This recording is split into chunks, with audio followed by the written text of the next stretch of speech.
What's going on YouTube and the faithful subscribers of Manic Apocalypse 83? What's going on, guys? This is the Games Jester and I'm bringing you some Battlefield 3 gameplay today. And Apocalypse, I managed to get it out that time.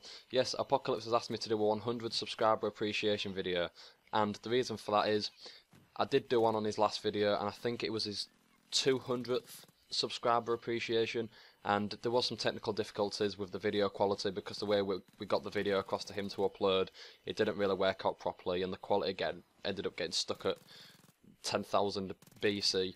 I mean, it wasn't very good quality at all, so he's been kind enough to give me a second chance to make a video for you guys. And there's also the fact that he is on holiday with his family, so that's why he hasn't been doing any commentaries lately, but I assure you there'll be some more videos coming out.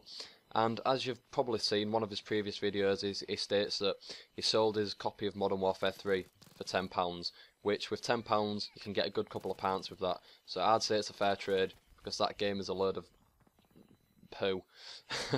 But yes, he has told me to say that he has got rid of Modern Warfare 3, but that doesn't mean that he's not going to have any more videos coming out, because he's got Battlefield 3, which is a far more superior game, and at the moment he's learning the ropes of that, and he is getting rather good, so there's going to be some gameplay of that coming out from him, obviously with the commentary and stuff. So you may see me in his couple of videos, because me and Alan, we really like to go ham on kids when we're in Battlefield, you know, flying choppers into people and stuff. So he does apologise that there won't be any Modern Warfare 3 videos, but to be honest with you, that game has literally become unplayable. It's practically coming towards the state of Modern Warfare 2.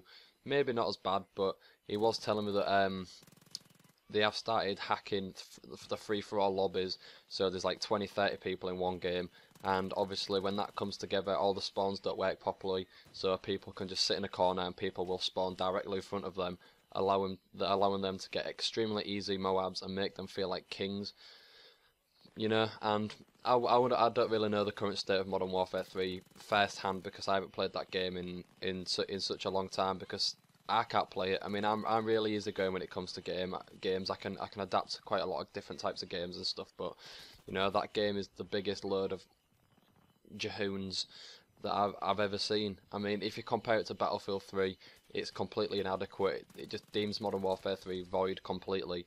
I mean, when you compare the two together, I mean, when it comes to realistic, you know, problems, like for example, on Battlefield 3, killing somebody across a map with an MP7 or a submachine gun, that would be 90% impossible, if you can even put it in a statistic on impossible.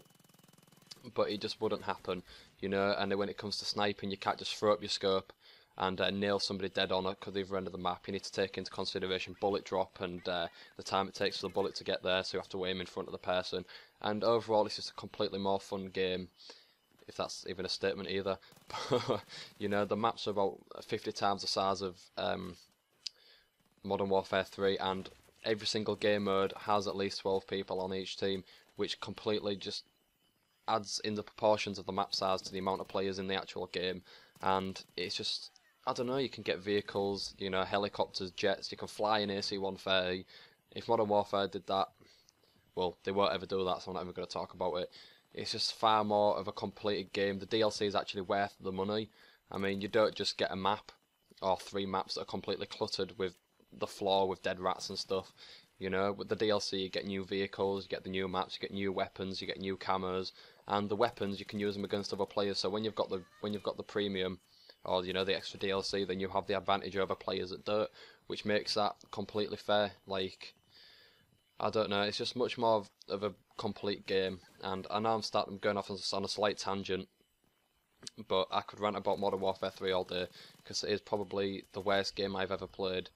If you look at the previous Call of Duties, you can actually see in the series that they have actually regressed. I mean, you look at Call of Duty 4, a lot more realistic. You know, there was some guns that were overpowered, but not too overpowered to the point where you can drop 4, 5, 25 kill streaks in one game, also known as like Penta Moabs or whatever. And it's just unrealistic. It's not fair. The spawns don't work properly. Damage on weapons, they're patching the stuff that doesn't need to be patched, and they're buffing the stuff, you know. And it's just not a fun game to play. And coming from a viewer, I mean, I watch a lot of people's videos, including Apocalypse's videos, I'd much rather see Battlefield 3. It's more of a fun game to watch. There's a lot more going on. You know, you get tanks crashing through buildings and you get quad bikes flying at you and stuff. It's just much more of a complete game. So that's pretty much it for the rant today, guys. I mean, I'm sorry that the video wasn't extremely in depth because I haven't had time to plan this. I've had a tough couple of days, and I just basically did this off the top of my head. So I'm quite proud of that because I'm usually the sort of person to speak before I think, you know. So I do apologise if this video hasn't been up to your standards, but I hope you've enjoyed watching the gameplay and I hope you've enjoyed listening to the commentary. It's the Games Jester signing out. Peace.